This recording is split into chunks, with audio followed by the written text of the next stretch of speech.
प्राचीन युग में जिस प्रकार का ध्यान चलता था, उसकी वजह से युवा वर्ग आकर्षित नहीं होता। नहीं, मैं पत्रकारों को संदेश देना चाहता हूँ कि आप लोग हमेशा नकारात्मक समाचार दुनिया में फैलाते हैं।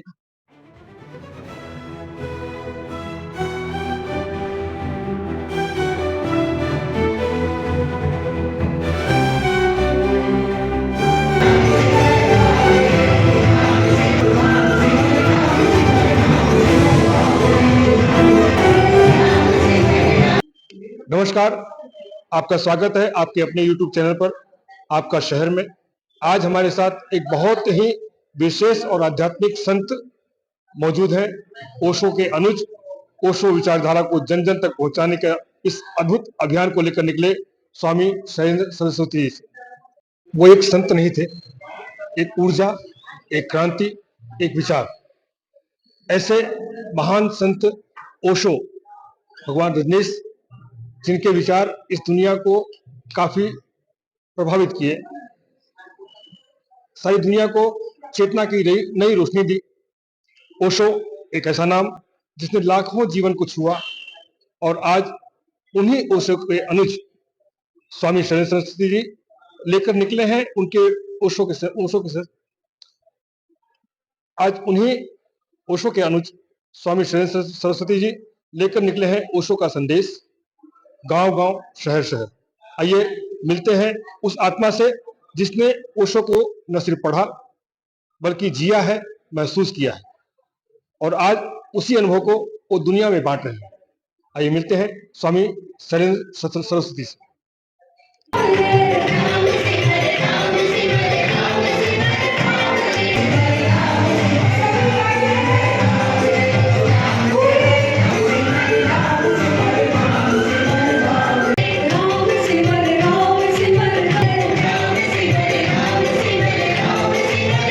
एक नाम नहीं थे, एक संत नहीं थे, वो एक क्रांति थे, एक संदेश जो उन्होंने दुनिया को दिया। उस संदेश को फॉलो करके अनेक लोगों ने अपने आत्मा को शुद्ध किया है, परमात्मा से मिले हैं। उन्हीं के अनुज स्वामी शैलेंद्र सरस्वती जी यहाँ पधारे हैं, जो एक अभियान पे निकले हैं। अभियान ये कि ओशो के संदेश को दुनिया जन जन तक पहुंचाए। उस संदेश को लेकर स्वामी जी कहाँ कहाँ पहुंचे हैं, उनसे दो बातें हम जानना चाहेंगे। आइए मिलते हैं। सर, आपका शहर चैनल है हमारा, उसमें स्वागत है। आपसे मैं सर जानना चाहूंगा कि ये जो ओशो के विचारों की यात्रा है आपकी, कब शुरू किया? जी, मैंने सन 1998 में 1998 में शुरुआत की, जब मुझे स्वयं अपने भीतर के राम नाम का एहसास हुआ। उसके साथ यह भाव भी आया कि जो मैंने जाना है शांति और आनंद, वह मैं सबको बांटूं, सबके संग शेयर करूं। ये भीतर की चीज है, ये बांटने से कम नहीं होती, बांटने से और बढ़ती है। तो तब से मैं लगातार इस कार्य में लगा हूं। अब तो करीब करीब 27 साल हो गए हैं, और भारत में, नेपाल में और विदेशों में भी बहुत जगह हमारा जाना होता है। तो महीने में 2 सप्ताह हम सोनीपत हरियाणा में यह कार्यक्रम करते हैं ध्यान का, और शेष 2 हफ्ता हम घूम फिर कर अन्य जगहों पर जाते हैं। सुनिए, ये आजकल का जो जीवन है वो भागदौड़ का जीवन है। मनुष्य योनि जो है, इसमें जो भी आया है तनावग्रस्त है। इस तनाव के जीवन को ओशो की विचारधारा कैसे राहत देती है? ओशो कहते हैं, अपने भीतर साक्षी होके आत्मरमण की अवस्था में पहुंचो, तब हम स्थित प्रज्ञ हो जाते हैं। बाहर के जगत में भागदौड़ चलती रहती है, क्रियाकलाप चलते रहते हैं, और इन सब क्रियाओं को जानने वाला जो साक्षी चैतन्य है, वह स्थिर है। तो इस सारी भागदौड़ में, आपाधापी में एक तत्व है जो स्थिर है, वह हमारी आत्मा है। तो ध्यान के द्वारा उस आत्मज्ञान को पाना ही स्थिर और शांत होने का उपाय है। आज का युवा वर्ग मेडिटेशन को समझता नहीं, और मेडिटेशन ही ओशो की प्रमुख विचारधारा है। इसको युवा कैसे आत्मसात कर सकते हैं, उसके तरफ कैसे मुड़े?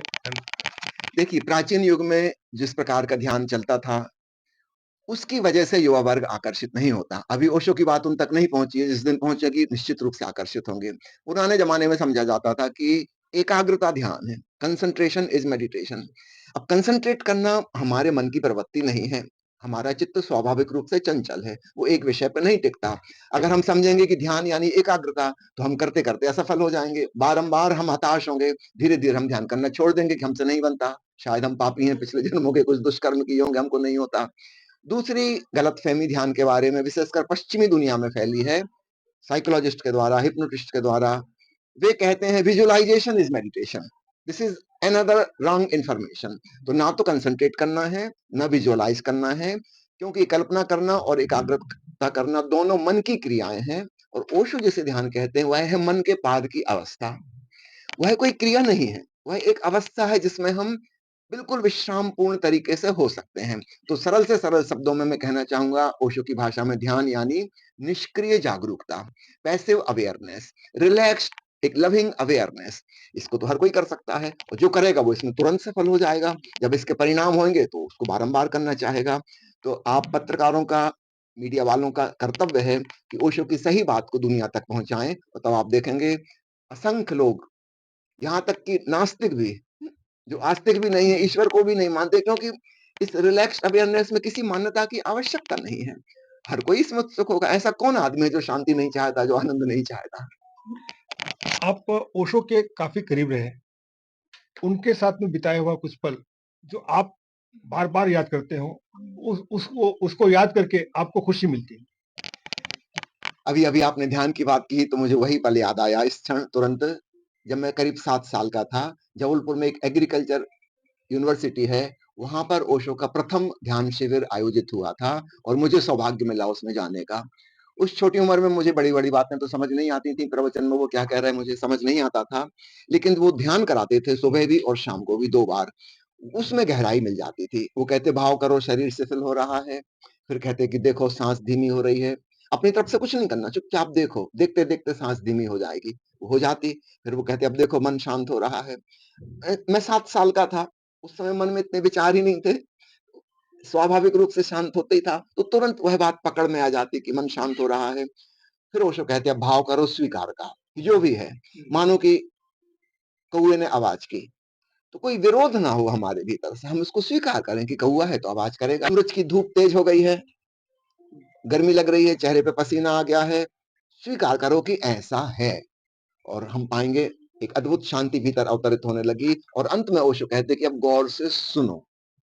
वहां एग्रीकल्चर यूनिवर्सिटी में बहुत वृक्ष थे, घनी हरियाली थी, हवाओं चलने पर सरसराहट की आवाज होती थी, और शाम के ध्यान के प्रयोग में झिंगुर की आवाज होती थी। तो ओशो स्पेशल इशारा करते थे कि झिंगुर की आवाज सुनो, इससे मिलती जुलती एक आवाज तुम्हारी अंतरात्मा में भी हो रही है, उसकी वॉल्यूम कम है, इसको सुनते सुनते अब तुम उसको सुनो और ध्यान लग जाएगा।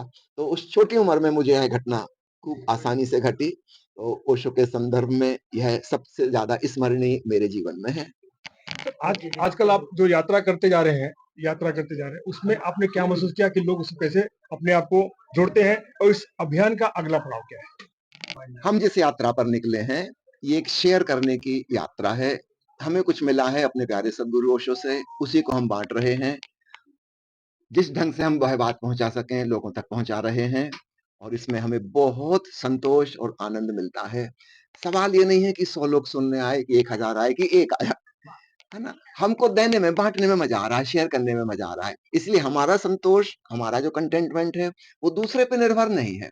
आपने अखबार में छापा कि नहीं छापा, मैं कभी देखूंगा ही नहीं। आज तक मैंने कोई अखबार नहीं पढ़ा, 40 साल हो गए।